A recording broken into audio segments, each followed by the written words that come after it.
Madame, Monsieur, bonsoir et merci de nous recevoir chez vous. Dans l'actualité ce soir, Chine-Cameroun, le temps suspend son vol à Beijing. Rencontre au Palais du Peuple demain entre Paul Biya et Xi Jinping. Agenda de l'audience et enjeux sur la coopération bilatérale dans quelques instants avec nos envoyés spéciaux sur place à Beijing. Énergie électrique, les chiffres ne brillent pas pour tout le monde. Moins de 14% de ménages en zone rurale ont accès à cette énergie au Cameroun, contre 57% en ville. Lumière sur le potentiel et les chantiers du secteur dans notre dossier. Invité ce soir, le directeur général d'Electricity Development Corporation, entretien en direct dans ce journal. En sport, FECAFOOT, prolongation en vue pour le comité de normalisation. À moins de 24 heures de la fin de son deuxième mandat, l'équipe de Maître Api n'a pas terminé sa mission. Nous en parlons en page de sport. Voilà pour les titres. Monsieur le directeur général d'EDC, bonsoir. Bonsoir. Merci d'être dans ce studio. C'est moi qui vous remercie.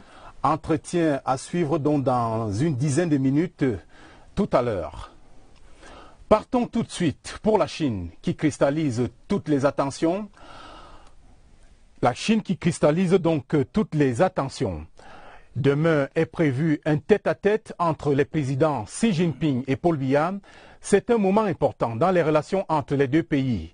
Parlons donc de cette rencontre et de l'amitié sino-camerounaise avec notre envoyé spécial à Beijing, Yves-Marc Medzo.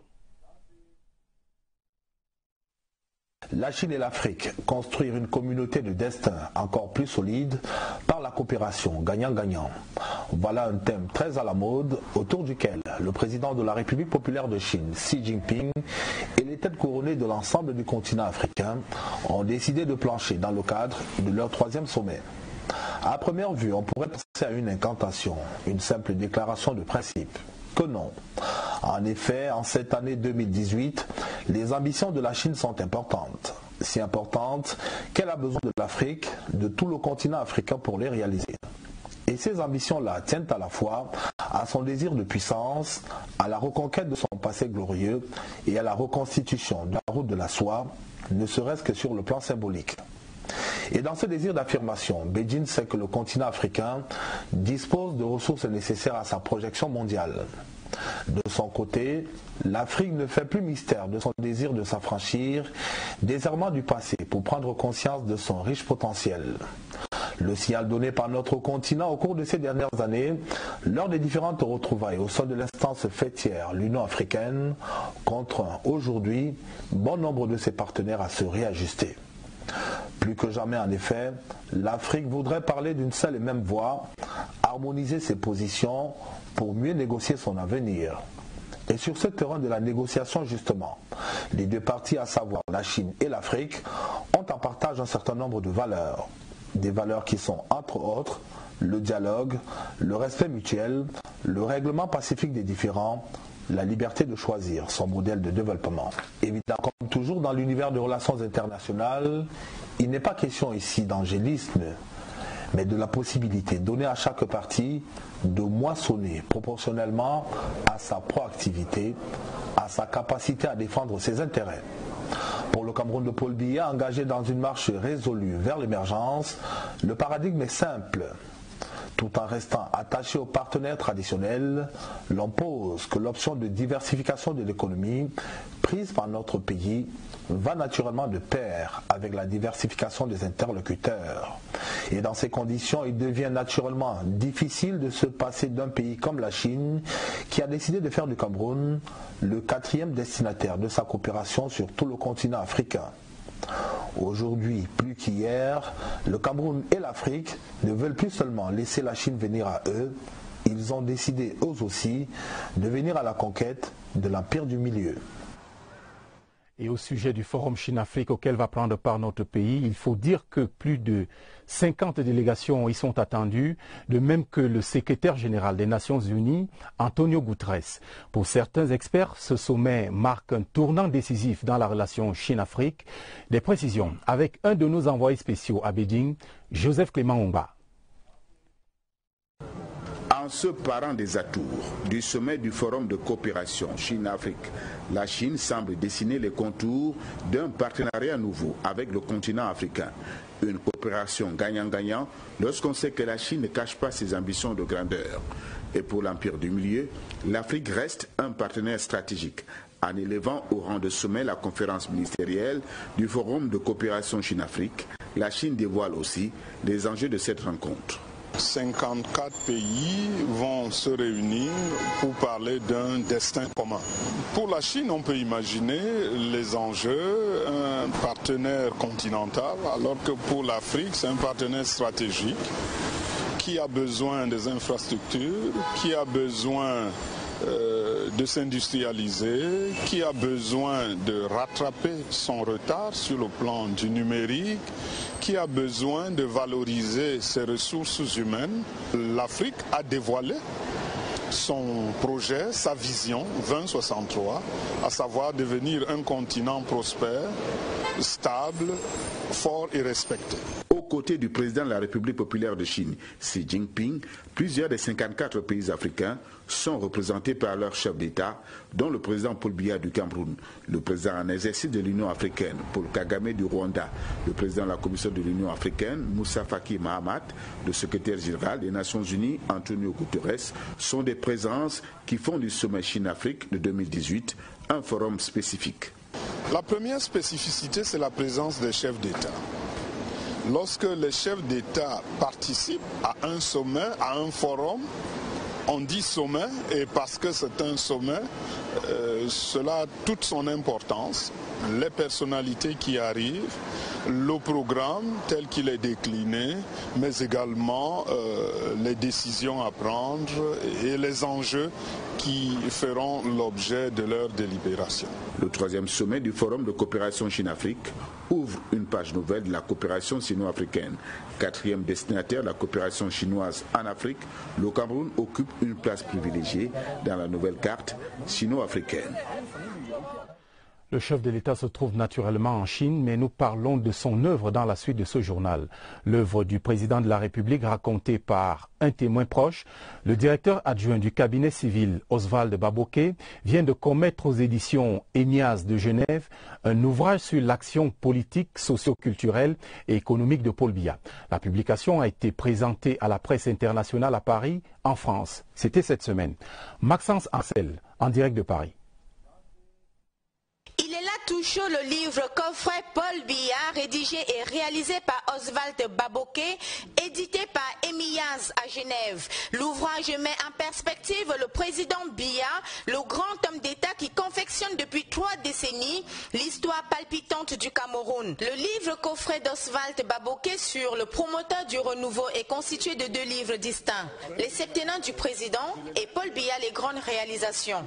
Présenté à la presse et aux hommes du monde du livre à Paris, le livre coffret Paul Biya se laisse déguster. Préface signée Samuel Vander Ayolo. Un roman, une poésie avec un assemblage d'images les plus significatives du parcours personnel du président Paul Biya. La naissance d'une étoile en 1933 en Voméka, brillant élève des Spiritains, un homme qui s'est construit par l'éducation et le savoir au Cameroun comme à Paris. L'homme au service de l'État, aux côtés du président Amadou Ahidjo, Premier ministre, accession à la magistrature suprême, chef de parti politique, tout y est dans ce livre. Paul Biya ne s'accorde pas de repos et les réformes prennent forme dans le pays. Derrière un grand homme, une grande dame. Chantal Biya, soutien inconditionnel du président, n'est pas en reste. L'effet Chantal est bien illustré, tant ses œuvres brillent au-delà du Cameroun. Et sur place au Cameroun, le Premier ministre chef du gouvernement, Philémon Yang, a présidé ce jeudi 30 août 2018 le traditionnel conseil de cabinet. À l'ordre du jour, la rentrée scolaire et universitaire au Cameroun. Les détails avec Jean-Pierre Nzana. Encore quelques temps et ce sera le grand départ pour l'année scolaire et universitaire 2018-2019. À juste titre, le conseil de cabinet de ce mois d'août a été exclusivement consacré à cet important rendez-vous de la vie nationale. À l'unanimité, assurance a été donnée par les 3 ministres en charge de l'éducation au Cameroun. Il y aura bel et bien rentrée scolaire et universitaire aux dates prévues sur l'ensemble du territoire national. D'où cette invitation de la ministre des Enseignements secondaires aux parents d'élèves des régions du Nord-Ouest et du Sud-Ouest en rapport avec la situation sécuritaire qui y prévaut. Send all the children to school. Envoyer tous les enfants à l'école parce que c'est un bien universel. Le chef de l'État l'a rendu accessible à tous les Camerounais. Nous devons en profiter, sinon qui va gouverner notre pays. Madame la ministre a également relevé pour s'en féliciter les innovations introduites dans son secteur, tant en termes de gouvernance qu'en termes de contenu des enseignements. Des innovations, il y en a également dans l'enseignement supérieur. C'est le cas par exemple de l'admission dès cette année académique des bacheliers littéraires à l'École nationale supérieure polytechnique de Yaoundé en ingénierie informatique.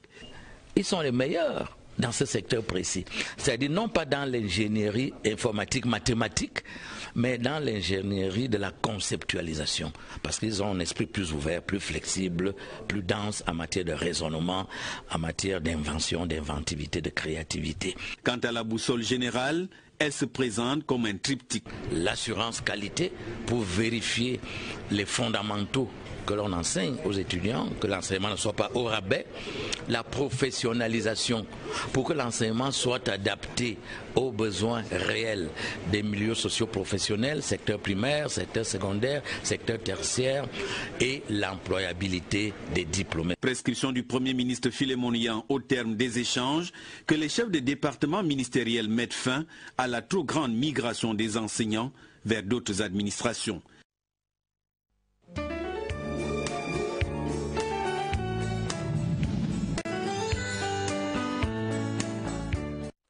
Place au dossier du 20h30 consacré à l'offre énergétique du Cameroun en matière d'électricité. Les campagnes, on vous l'a dit en titre, sont sous-alimentées alors que les villes se situent un peu au-dessus de la moyenne.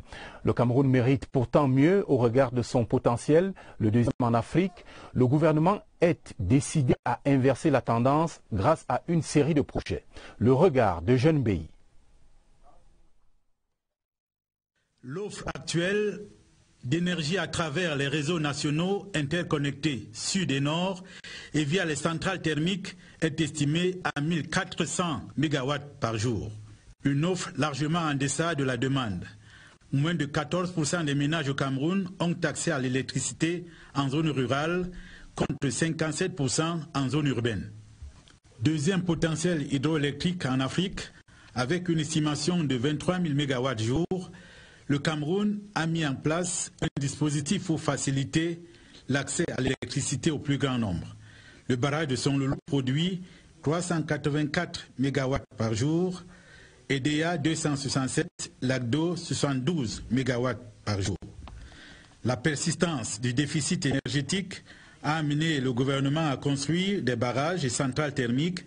C'est le cas de Menvele, Mekine ou encore la centrale thermique à gaz de Kibi, appelé à résorber une partie du déficit énergétique des régions du centre, de l'ouest et du littoral. La réorganisation du secteur qui inclut le transport d'électricité à travers un vaste programme de mise à niveau du développement des infrastructures à l'horizon 2021 a coûté à l'État une somme de 500 milliards de francs CFA. Examinons à présent la situation de deux projets qui devraient augmenter de 226 MW la production de l'énergie électrique au Cameroun. Il s'agit des centrales hydroélectriques de Mekine et Menvele, logées dans la région du Sud. Puissance et perspective de ces ouvrages dans ce zoom de Jean-René Mengele, CRTV Sud.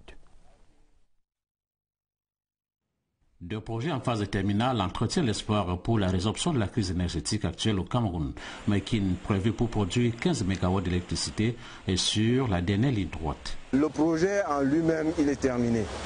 Donc nous sommes dans la phase des rodages et des réglages. Pour parler de l'aménagement hydroélectrique de Mekine, vous avez principalement une usine de pied avec une puissance installée de 15 MW.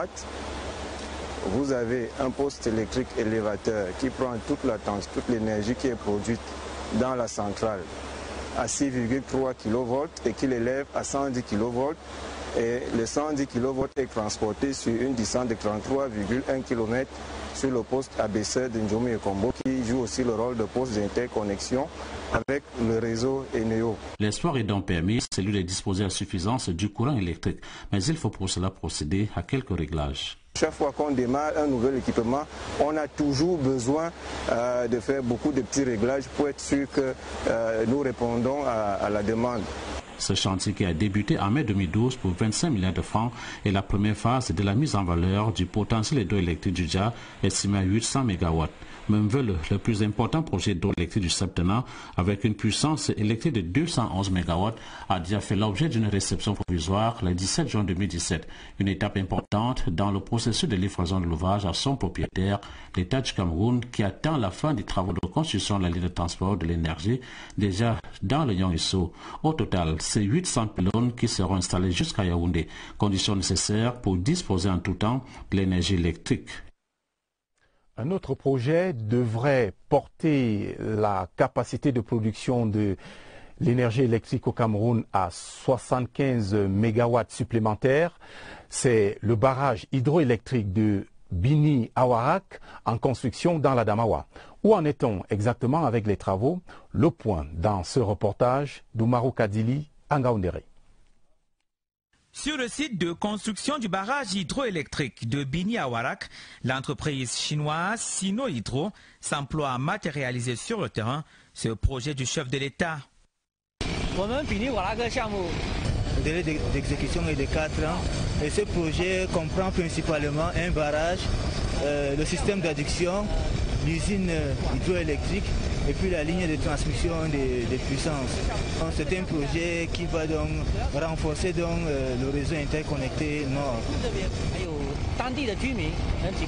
À peine que soient déjà finis les travaux préliminaires en attendant leur seconde phase, les populations riveraines ici disent leur gratitude au président de la République au regard de l'impact qu'aura cet ouvrage. Ça va avantager l'arrondissement et voir tout le Cameroun. Nous sommes très contents de l'arrivée de ce barrage et nous souhaiterons que ce barrage se réalise dans le bon sens. Une centrale hydroélectrique, facteur de croissance économique et surtout de création d'emplois. Un important investissement qui vient davantage illustrer les bons rapports de coopération qu'entretiennent le Cameroun et la Chine, dont l'expertise est requise pour que sorte définitivement de terre ce barrage.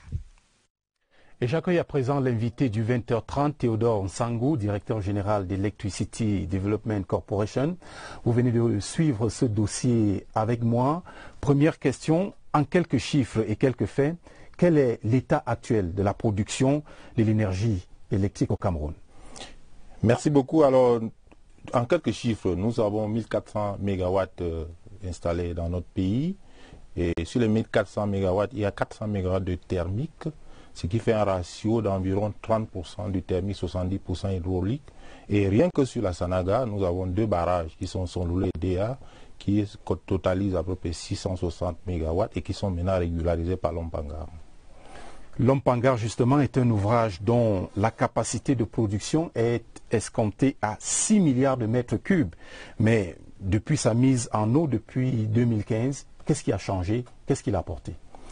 D'abord, Lompangar a augmenté le débit de la Sanaga de 40%. La conséquence de cette augmentation, c'est 170 MW de puissance garantie hydraulique à Sonloulou et Déa sans investissement supplémentaire. C'est énorme, mais dès qu'on construit le barrage de Nachtigal, qui, comme nous le savons, a 420 MW de puissance installée, il y a 260 MW de puissance garantie et dont 130 générés par Lompangar. La conséquence immédiate de Lompangar, c'est non seulement les 170 MW à Sonloulou et Déa, mais aussi une économie de gasoil de plus de 20 milliards par an par Eneo. C'est énorme. Vous avez certainement conscience que malgré tous ces efforts, et malgré les projets dont on a présenté certains dans ce journal, la production reste insuffisante et beaucoup de ménages sont dans le noir. Quels sont les espoirs? Qu'est-ce qui est fait et qu'est-ce qui ne va pas? Bon, disons que nous sortons d'une situation où on était un déficit extrêmement important. Il faut maintenant accélérer la construction des ouvrages, vous en avez mentionné un certain nombre. Je pense en particulier à Nachtigal, qui va booster complètement la production hydroélectrique dans le réseau interconnecté sud, avec les 420 MW de Nachtigal, qui est placé à 70 km de Yaoundé. Ça va structurer complètement le réseau de transport dans la capitale du pays. Vous avez parlé de Bini, c'est important. Nous avons aussi son nom, toujours sur la Sanaga. Et Membele, dont on pense qu'on pourra le mettre en service avant la fin de cette année.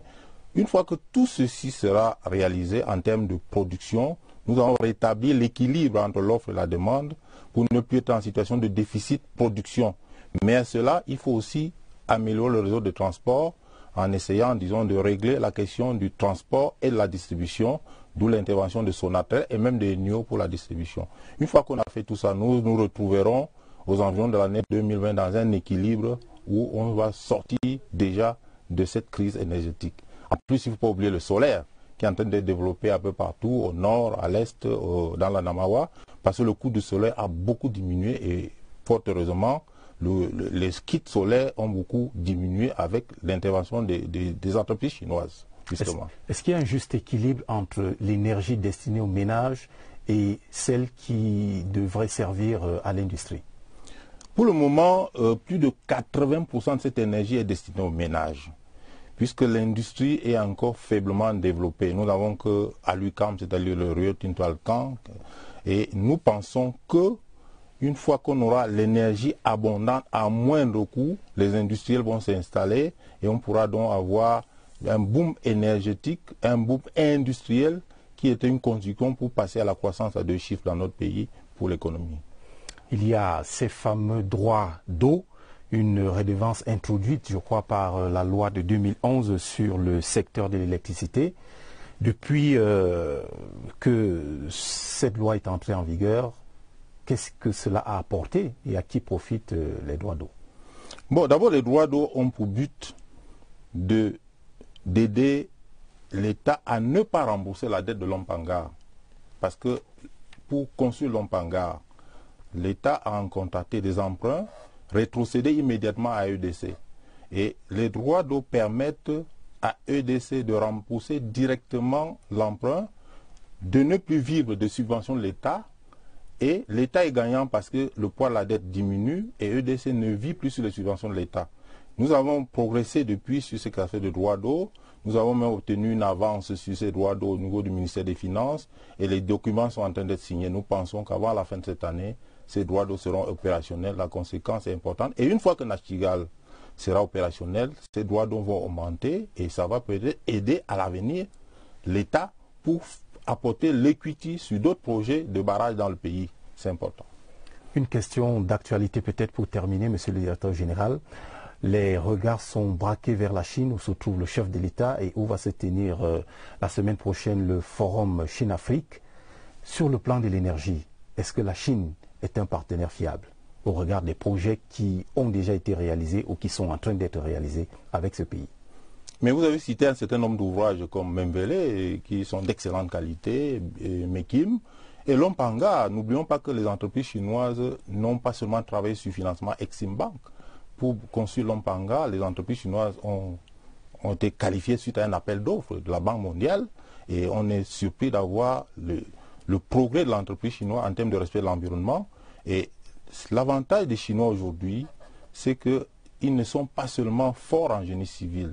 Ils ont beaucoup progressé dans les équipements électromécaniques et les équipements hydromécaniques parce qu'ils apprennent vite. Et comme en plus, les Chinois ont beaucoup de moyens financiers, c'est un partenaire extrêmement fiable et c'est peut-être même l'avenir de l'Afrique. Théodore Sangou, merci d'être venu répondre en direct aux questions du 20h30. Je vous remercie. La suite du journal dans quelques instants maintenant.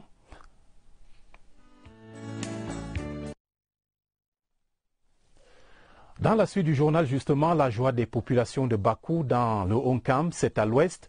Leur centre de santé a été entièrement rénové par le Cercle des Amis du Cameroun, fondé et dirigé par la première dame, Chantal Biya. L'infrastructure a été remise aux bénéficiaires ce jour par la représentante personnelle de la première dame, Linda Yang.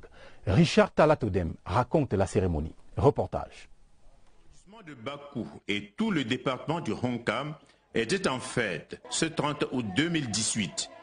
Le Honkam est en haut, grâce au CERAC. En venant chez nous, Madame Chantal Biya a placé Bakou sous les feux de la rampe. C'est que la première dame a rénové et équipé le centre médical d'arrondissement de Bakou. Madame Chantal Biya a dépêché pour cela à Bakou sa coordonnatrice générale, Linda Yang, pour la rétrocession officielle. Linda Yang avait également de la première dame des équipements et matériels sanitaires pour une douzaine de centres de santé dans le Honkam, du matériel et des intrants agricoles pour les braves femmes rurales et du matériel de formation pour les handicapés. Les populations ont bravé la pluie, sortant nombreuses pour venir accueillir la représentante personnelle de la première dame. Et Linda Yang le leur a bien rendu en insistant sur l'humanisme de la première dame qui se vit au concret dans le département du Honkam. C'est Madame Chantal Biya qui nous a envoyés à Bakou. Elle vous dit d'être toujours fière, imprégnée des valeurs fondatrices que Madame Chantal Biya promeut inlassablement. Il s'agit de l'amour, fraternité, solidarité et partage. Et tout le monde, il était content. Mon personnel et moi, nous sommes très contents. Lorsque nous avons d'abord appris que le CERAC a choisi Bakou pour rénover et équiper, on se disait peut-être c'était un rêve, peut-être ça n'allait pas arriver. Donc nous sommes très contents que ça soit réel. Donc c'est quelque chose qui nous fait énormément plaisir. Les hommes de foi ont prié pour Madame Chantal Biya et son illustre époux, et pour dire merci, les paroles seules ne pouvaient pas suffire.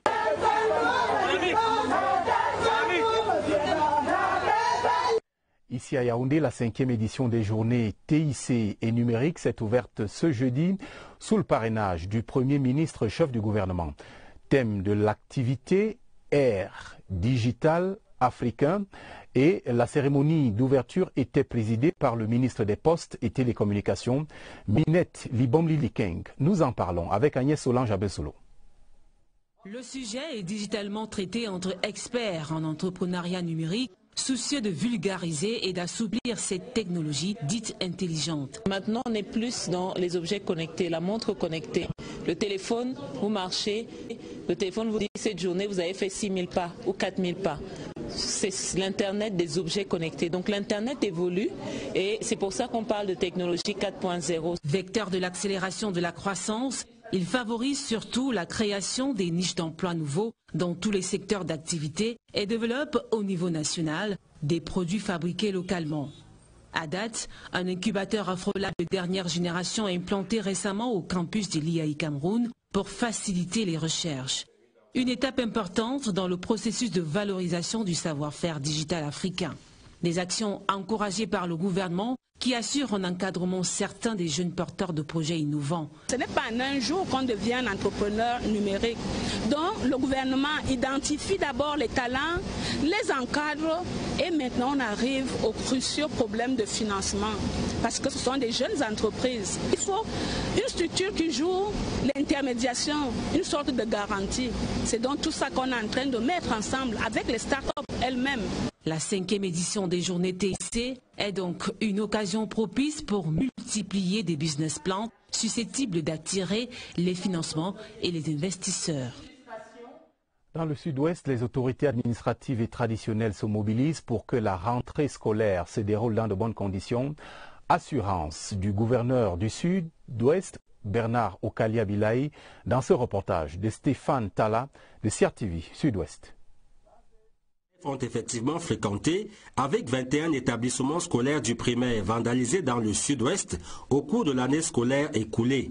En présentant ces chiffres sur les ondes de CRTV Sud-Ouest, le délégué régional de l'éducation de base, Dorothy Motazé, s'est voulu optimiste. Au regard des menaces sécuritaires, la communauté éducative de la région pourra encore compter sur l'administration et les forces de sécurité cette année. L'administration et les forces de sécurité sont là pour assurer la protection des élèves et des parents. Mais nous avons besoin du soutien de la population en termes de renseignement, qu'ils dénoncent tout ce qui continue de terroriser les enfants pour qu'ils n'aillent pas à l'école. Également dans le studio en plein air, le maire de Buea, Patrick Ekemaesunge, annonce des bourses et manuels scolaires d'une valeur de 20 millions de francs CFA pour les apprenants de la maternelle à l'université. Les responsables du privé et de l'éducation islamique ont saisi la plateforme pour assurer du bon déroulement chez eux des préparatifs de la rentrée scolaire. À l'université de Buea, on se prépare activement pour la rentrée académique et les autorités l'ont fait savoir sur les ondes. Cette dynamique de vulgarisation de l'importance de l'éducation a aussi mobilisé les membres de la société civile, élèves, autorités traditionnelles et religieuses autour du chef de station CRTV Sud-Ouest, Kangé Williams Wassaloko. Et sachez que les pèlerins camerounais en séjour en terre sainte de l'islam depuis 3 semaines s'apprêtent à quitter l'Arabie Saoudite après avoir accompli le 5e pilier de l'islam. Mais avant de quitter la Mecque sous l'encadrement de la délégation officielle du Hajj 2018, les pèlerins ont prié pour la paix, l'unité et le vivre ensemble au Cameroun. De la Mecque, justement, le reportage de notre envoyé spécial, Ousmane Sanda.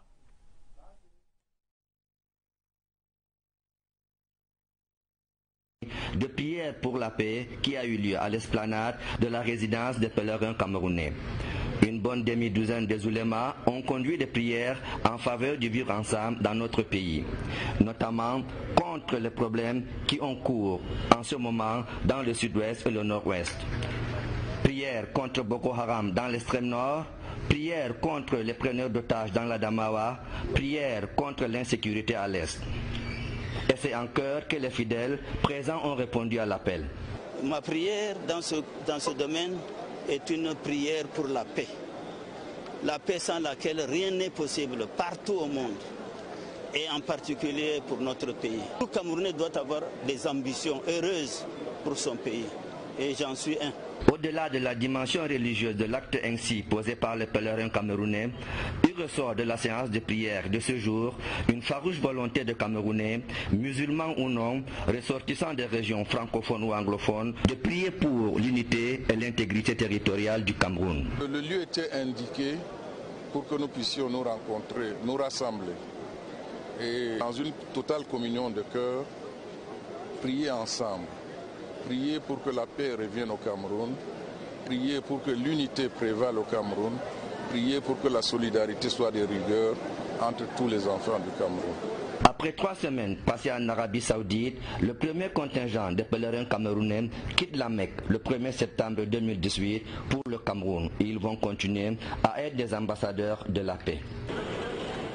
Le Jeudi des régions nous conduit ce soir dans le nord où les populations de certains quartiers et villages vivent le calvaire de la furie des eaux. Situation inquiétante qui a causé d'énormes dégâts, mais heureusement pas de perte en vies humaines. Oumarou Boubakari de CRTV Nord à Garoua. Les fortes pluies qui s'abattent de manière récurrente dans la région du Nord sont à l'origine de nombreux dégâts matériels. Certains quartiers de la ville de Garoua, à l'instar de Sabongari, Swari Dépôt, Poukloukou et Ourotalaka, sont dans l'eau. Les murs, les maisons, l'eau partout. Ici, les populations ont perdu le sommeil. On ne dort même plus. Quand il pleut comme ça, on se lève, ça mouille tous les machines, même le lit, les bancs, ça porte les canapés. Et même les routes deviennent impraticables. À Poli, dans le Faro, le quartier résidentiel Mayo-Wokbe, où se trouve le pont, est coupé du reste du département. Il n'y a pas que ce pont, il y a également le pont précédent, celui-ci. Au tableau de bilan, les meubles endommagés, les toitures emportées, les arbres déracinés et des champs dévastés, l'épineux problème de l'urbanisation dans certains quartiers et villages de la région du Nord se pose avec acuité et il y a donc lieu de s'inquiéter quand on sait que les inondations de 2012 avaient causé d'énormes dégâts avec plus de 60 victimes. Et face à la recrudescence des inondations dans la région du Nord, avec pour corollaire les dégâts que vous avez constatés, les populations et les pouvoirs publics conjugue des efforts pour contenir le phénomène. Parmi les mesures préventives, le projet de restructuration et de rénovation des quartiers à Garoua et la sensibilisation de la population. Le reportage de Claver Pascal Nanga de CRTV Garoua.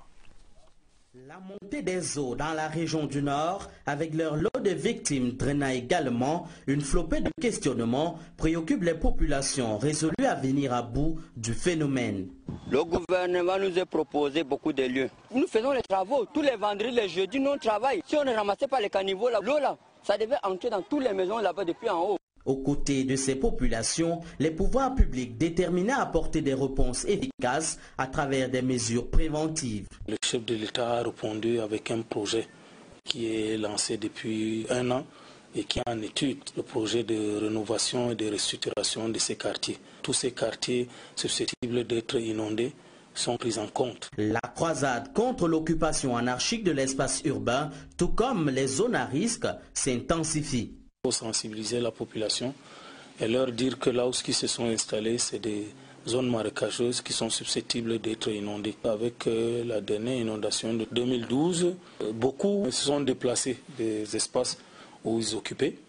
Et aujourd'hui, ces espaces-là sont des espaces vierges qui seront aménagés dans le cadre de ce projet. Autant de mesures prises pour atténuer les conséquences de la furie des eaux dans la région du Nord, malgré la résistance de certains à quitter les zones à risque. Quelques nouvelles politiques avec le chef de la délégation départementale permanente du RDPC pour l'océan, Jules Dorendongo. Il vient de rétrocéder à l'État du Cameroun et pour le compte de l'école publique de l'Indi Aviation à Kribi. Il vient donc de rétrocéder du matériel pour cette école. C'était en présence du gouverneur de la région du Sud, Félix Ngelengele. Le reportage de Salvador Becha, de CRTV Sud, à Kribi. Dès la rentrée scolaire prochaine, les élèves de l'école publique primaire et maternelle de l'Indi Aviation ne suivront plus les cours dans les locaux de fortune. Une élite du coin et militant du RDPC a mis à leur disposition des salles de classe construites en matériaux définitifs. D'un nombre comblé qui a pu réaliser son rêve. Celui-là de contribuer au développement de mon village, au développement de mon arrondissement, au développement du département de l'océan. Le chef de la délégation départementale permanente du RDPC dans l'océan, Jules Dorendongo, reçoit les clés de ces 2 salles d'une valeur de 15 millions de francs CFA avant de les remettre à l'État du Cameroun. Un geste comme celui-ci, où une jeune élite, un militant de notre parti, le RDPC, s'investit dans un secteur sensible comme celui de l'éducation de la jeunesse, cela doit être salué. C'est un geste de générosité de sa part et en notre qualité de représentant de l'État, nous le remercions pour ce geste fabuleux. Dans leurs faits et gestes, population, forces vives et élites ont reconnu que ce geste citoyen et patriotique vient embellir davantage la vitrine des grandes réalisations du renouveau dans l'océan. Nous restons dans le sud avec ce geste des Bayamselam. Elles ont mobilisé la somme de 11 millions de francs pour soutenir la candidature du président Paul Biya. Nous regardons tout cela dans ce reportage de CRTV Sud. Dans une ambiance des grands jours, à l'image de l'océan Atlantique qui déborde, les Amazones du président Paul Biya expriment leur soutien indéfectible à leur candidat naturel. Comme des guerrières, elles ont secoué leur grenier à fond. C'est nous qui sommes heureux et honorés aujourd'hui de contribuer à la campagne de notre candidat seul et unique, j'ai nommé le président Paul Biya. Nous allons le soutenir, pas seulement avec la parole, pas seulement avec les chants, mais aussi nous l'accompagnons avec les moyens pour que sa campagne puisse réussir. Nous devons aller avec notre champion jusqu'à la dernière énergie. Le sénateur Grégoire Mbamba reçoit à la salle des fêtes de Kribi une contribution d'1 million de francs des Amazones en guise de contribution à la campagne qui pointe à l'horizon.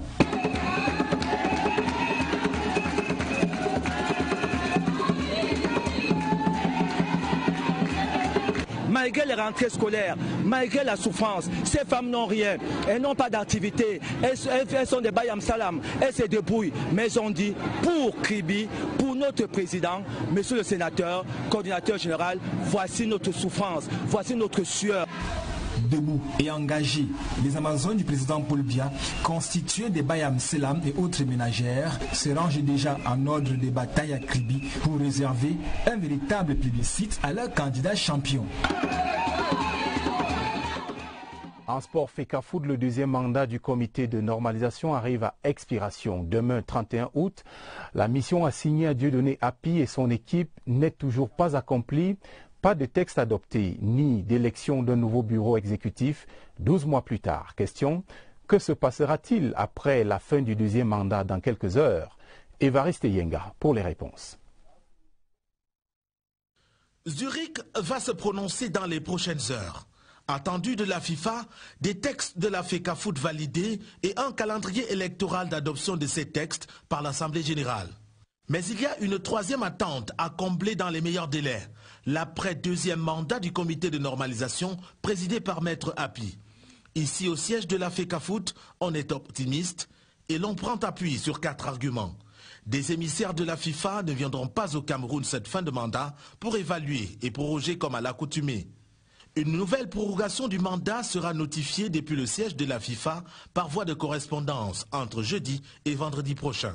La durée de la prorogation n'est pas déterminée, elle sera de 3 mois tout au moins ou de 6 mois tout au plus. Le comité de normalisation arrivé en fin de mandat est en pole position pour être reconduit. Un élément milite en sa faveur, la maîtrise des problèmes à résoudre. Ces problèmes sont de 2 ordres depuis août 2017. Doter de la FECAFOOT de nouveaux textes, organiser des élections crédibles au niveau départemental, régional et national. Mais 12 mois plus tard, les problèmes à résoudre par l'équipe de Maître Dieudonné Api ne le sont toujours pas. Les yeux restent rivés sur Zurich. Et dans les rendez-vous de la CRTV, je vous recommande vivement la diffusion du Club de la presse de l'Union de la presse francophone. L'invité du soir, c'est le ministre de l'Habitat et du Développement urbain, Jean-Claude Mbouenchou. Il répond à toutes les questions d'actualité en rapport avec son département ministériel. Le Club de la presse de l'UPF, c'est tout à l'heure, à 22 h. Merci d'avoir regardé ce journal. Dès demain, Karine Olivier-Bit sera là pour le 20h30 du week-end. Prochain rendez-vous avec l'information, c'est à minuit avec Jean-Cyriac Besseux et Yves Fomousso. Merci aux équipes techniques, rédactionnelles et éditoriales mobilisées toute la semaine pour produire le 20h30. Bon week-end sur votre antenne.